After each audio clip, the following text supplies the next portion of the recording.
The 29th of November, 1348. I can trace the fall of London to a man whose name I never learned. When I close my eyes, I see him as he first lay on my table, a dock worker, salt crusted in the seams of his jerkin, tar ground into the lines of his palms.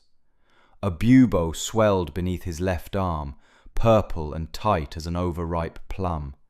He stank of river mud and sweat and cheap ale. He told me of a ship from Melcombe in the west. The cargo was wool and wine, he said, but the men who unloaded it coughed and spat and could scarcely stand. I listened, I nodded, I bled him as Galen teaches, I laced his pulse to bad air and autumn damp. Now I see what I missed, not wind, but teeth. From a rat in a dark hold, to a flea in a seam of cloth, to this man's blood, to my hands. The first link in a chain, I would spend the winter watching tighten around London's throat. I can trace the fall of London to a man whose name I never learned. The 3rd of December, 1348. He left my house that morning, with a bandage on his arm, and death on his hands. I remember the coins he fumbled from his purse, dull silver, slick with sweat. My servant took them, wiped them on his apron as if cloth could clear what clung there, then carried them down to the street. From my window, I watched the trail begin. The boy took those same coins to the fishmonger at the quay, trading them for herring. The monger's fingers were cracked from the cold. He turned the money over in his palm, then snatched up eels, slapped them onto wet boards, wiped his nose on his wrist. By noon, those coins crossed Cheapside, buying onions from one stall, a twist of candles from another, a length of cheap cloth for a girl's new kirtle. Hands met hands, bread passed from palm to palm, mugs of ale made the rounds in taverns thick with laughter and steam. From his palm to the coins, from the coins to the fishmonger, from the fishmonger to the bread, from the bread to the child. I used to think of trade as the lifeblood of London. Now I can see it as veins carrying something else. The 7th of December, 1348. If the market spread it by day, the churches finished the work by night. They called me to a parish off the river. The nave was packed, air thick with incense and unwashed bodies. A woman lay on a pallet before the altar, breathing in sharp little gasps. The priest moved from bed to bed, murmuring Latin, touching each fevered brow with oil-slick fingers. I watched his hand. The same fingers that traced the cross upon her skin blessed the loaves upon the table, then gripped the bell rope in the tower. He coughed once, twice, turned aside, but the spittle shone on the edge of the hymn book. A choir boy leaned against his sleeve, eyes bright, lips chapped. From priest to choir, from choir to their families in 3 crooked lanes, from mourners to neighbours in distant parishes who came to see what God had wrought. Each toll of the bell was meant to summon mercy. Instead, it called the living to stand shoulder to shoulder in a house already full of death. When the priest finally collapsed a week later, he did not fall alone. With him went a ring of parishes bound together by his hands. Holiness does not make a hand clean. I watched a priest anoint the dying with the same hand that blessed the bread. The 12th of December, 1348. By the time the city noticed the fire, it was already in the rafters. Guildhall was full that day, aldermen in fur-lined cloaks, merchants smelling of spice and fear. They had summoned me as if I were an oracle, to speak of what I had seen in the lanes and parishes. They argued of measures: close the markets entirely, bar the western gates, forbid strangers to lodge within the walls. Their words swirled like smoke in the high, dark hall. In the end, they did as men of property do. The markets would remain, merely thinned. The gates would be watched, but opened wide for noblemen, foreign traders, any who could pay or claim acquaintance. Guild meetings would continue, courts would sit, for how else could business and lawsuits proceed? As they debated, I watched a clerk at the trestle table. He coughed into his hand, then bent again over his parchment, sealing writs and letters with bright red wax. Each document would ride out with a messenger to Essex, to Kent, to distant shires. They thought to dam a river with parchment. Every seal they pressed that day sent the pestilence riding out under a coat of arms. The 27th of December, 1348. There is a moment when a man stops fearing the plague and starts fearing his own shadow. It came to me at my ledger. I was marking another death when my eye fell back along the lines and dates. A pattern showed itself, as clear as any rash. Monday, Cow Lane, husband fevered, wife well, children laughing in the yard. Thursday, husband and wife dead, children coughing. Thursday, Bread Street, a single maid with a swelling in her neck.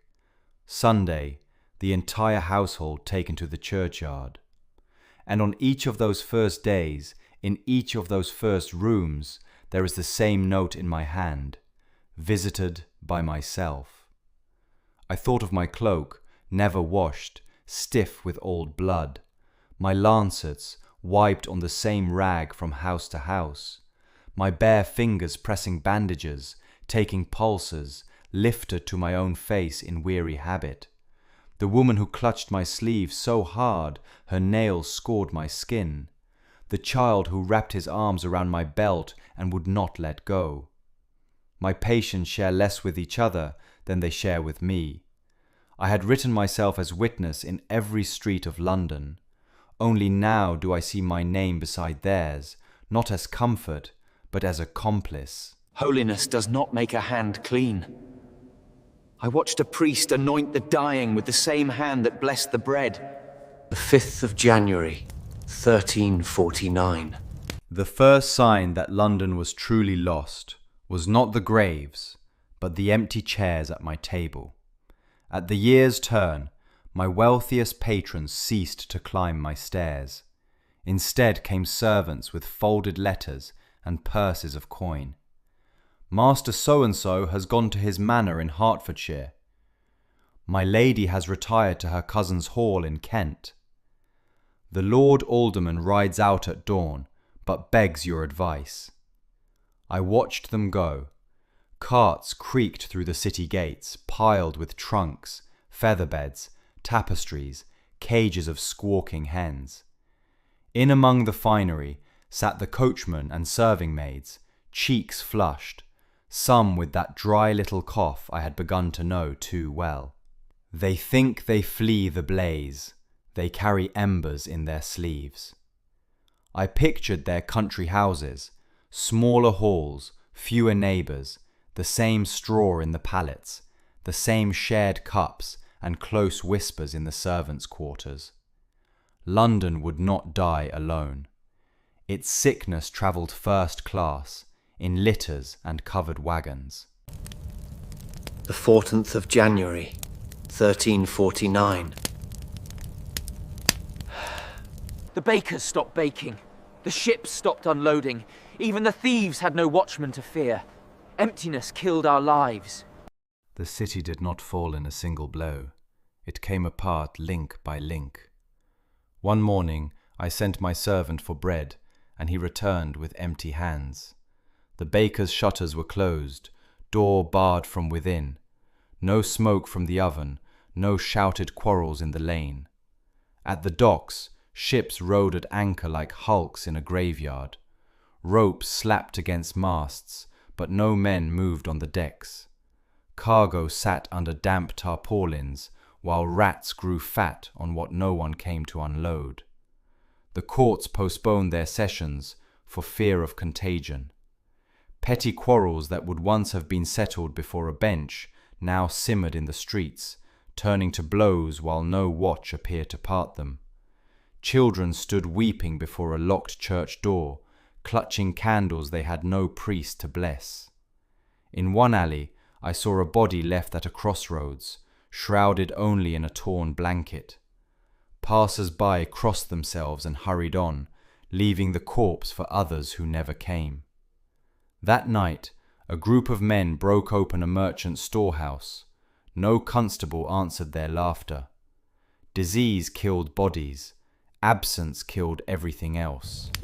The 30th of January, 1349. One morning, I stepped into the street and heard London clearly for the first time. There were no market cries, no carters shouting, no squabbling apprentices. Only the slow rasp of a single wagon wheel over stone, and the tolling of bells, here, there, overlapping, like a city speaking in one long, cracked note. I walked through Cheapside. Stalls lay overturned, canvas rotting in the damp. Dogs nosed at scraps and scattered at my footsteps. Doors were marked with chalk crosses and smeared prayers. In some houses, I knew, the living still huddled beside the dead, too weak or too frightened to drag them out. As I went, I traced the chains in my mind, from the Melcombe ship to the first dock worker on my table, from his coins to the fishmonger's wet hands, from those hands to the bread in a child's grip, from the crowded church to 6 parishes bound by one priest's touch, from my own visits to houses now shuttered for good. I once believed each death was a mystery. Now I see the pattern and my place in it. I have mapped the paths of 1,000 deaths. I have not yet dared to imagine the path of my own. One morning, the markets were silent. Only the bell ropes moved. London was a city already buried. The 31st of January, 1349. I began a letter tonight to a man I met once at Oxford, now a physician in Paris, if he still lives.